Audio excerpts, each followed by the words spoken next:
How you doing? This is video 10, 30 videos in 30 days.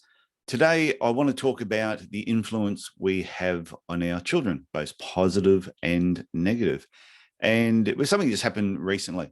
My 17-year-old daughter was doing her homework and she was struggling with chemistry. And so I went and had a look at it because, I did chemistry, did okay. And of course, I couldn't help her at all because I hadn't done it in a lot of years. So she was stuck. I said, so what you need to do is talk to your teacher.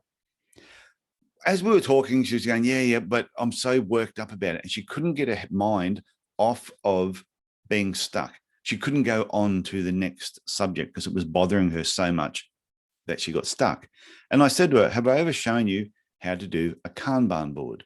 Now, a Kanban board is something I talk about, I can't remember the exact week in the 12-week reboot. And it's a way of progressing through your to-do list in the most efficient way. I think it was initially designed in Japan, and it's called a Kanban board. So anyway, I won't go into the details of how it actually works, but I explained it to her, and she sort of just went, oh, yeah, and didn't really show too much excitement about it. Anyway, last time we go out for dinner, I come home, and then what do we find sitting on the desk next to where she's doing her studying? She has set up a Kanban board. And the idea of the Kanban board, just to get, even though I won't explain it fully, it's just at a certain point, when you get stuck, you move something into that area and you then go and work on something else. And what it does, it clears your mind.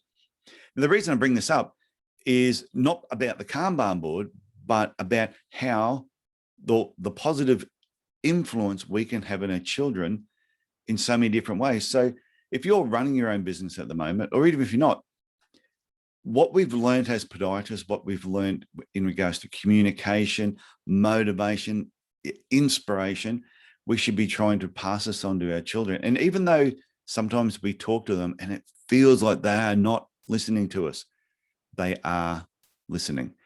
And even though it might look like they're not following your advice, in the background, they may be following your advice. And that was just one example with my daughter. I've seen her do it multiple times when I've said something to her, and she's just gone, shrugged her shoulders. But then I've overheard her telling her friends the advice that I've given her. And you sort of go, some of it does actually sink in.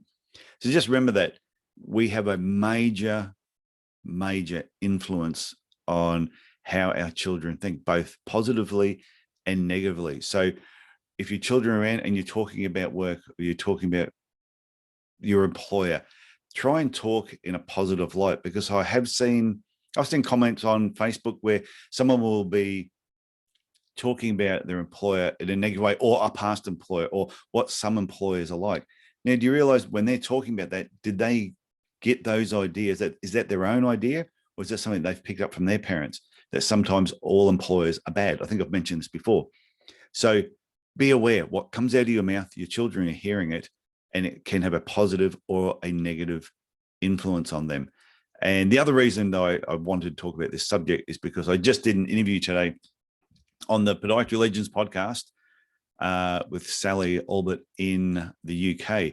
And we're talking about, and it'll come out in a couple of weeks' time, how she went to the United States with her dad, and won't let the cat out of the bag and tell you too much about it. But this trip that she went to on the United States had a very, very positive influence on her, even though it really didn't click until many years later. So keep an eye out for that episode. I think it is 167. It should be coming out around the 4th of August. So I hope you get something from that. Remember, your children are listening. Talk positively.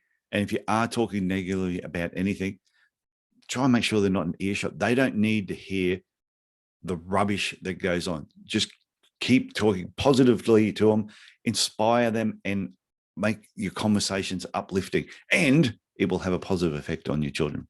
Okay. Talk to you later. Bye.